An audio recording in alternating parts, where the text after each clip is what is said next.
Assalamualaikum warahmatullahi wabarakatuh.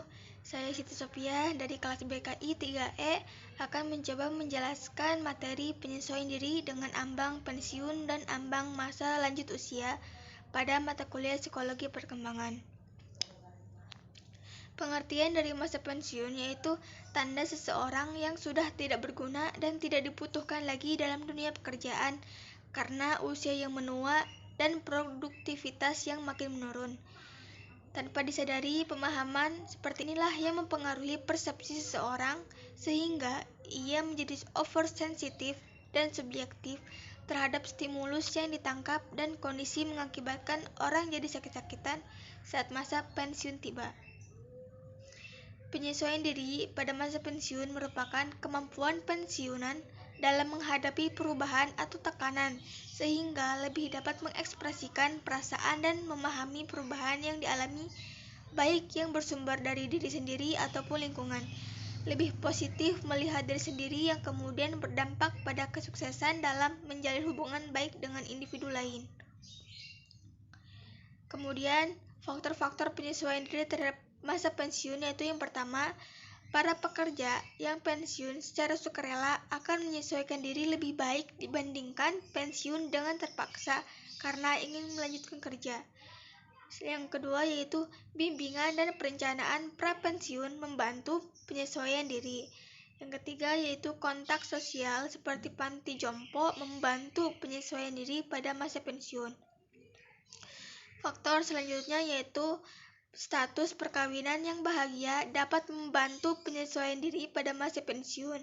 Selanjutnya yaitu tempat tinggal individu dapat membantu penyesuaian diri pada masa pensiun. Selanjutnya, sikap anggota keluarga sangat berpengaruh terhadap penyesuaian diri pada masa pensiun. Dan yang terakhir yaitu semakin sedikit perubahan yang harus dilakukan pada masa pensiun, maka semakin baik penyesuaian diri yang dilakukan.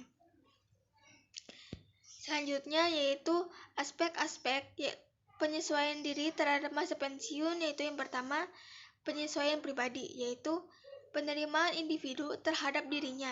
Apabila masa pensiun individu menyadari segala kekurangannya, dapat menilai secara objektif keadaan dirinya, maka individu tersebut mampu menyesuaikan diri terhadap masa pensiunnya.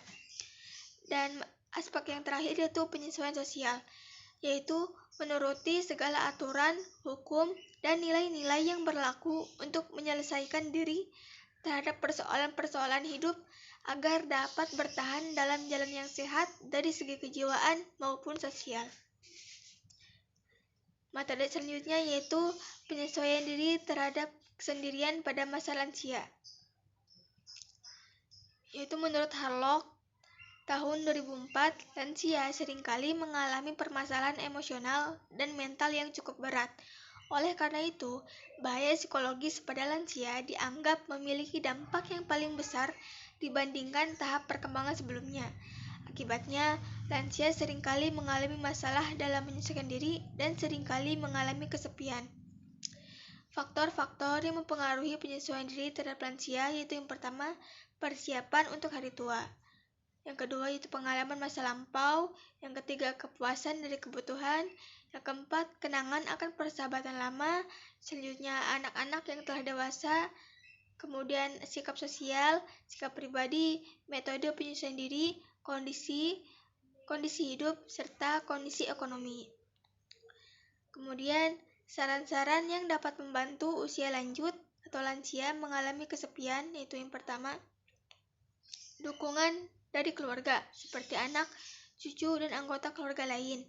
Dengan keberadaan keluarga, lansia merasa mendapatkan dukungan untuk diperhatikan sehingga dapat melanjutkan proses hidupnya. Yang kedua yaitu menjalin kontak sosial dengan teman, tetangga. Misalnya aktif dalam berbagai kegiatan sosial seperti senam, paduan suara, menyalurkan hobi, atau kegiatan keagamaan. Kegiatan dalam kelompok akan menghadirkan nuansa kegembiraan yang setidaknya memiliki agenda kapan bisa bertemu dengan teman-teman untuk saling bertukar informasi dan bersunda gurau. Menurut Naimah dan Septiningsih tahun 2016. Saran yang terakhir yaitu melakukan suatu aktivitas seperti membaca, mendengarkan musik, menonton TV, berjalan-jalan, berbelanja, ataupun kegiatan lainnya. Kegiatan tersebut dapat menimbulkan rasa senang dan sibuk, sehingga dapat menghalau kesepian, menurut Naimah dan Septiningsih tahun 2016. Itulah yang dapat saya sampaikan. Mohon maaf bila ada kesalahan. Terima kasih. Wassalamualaikum warahmatullahi wabarakatuh.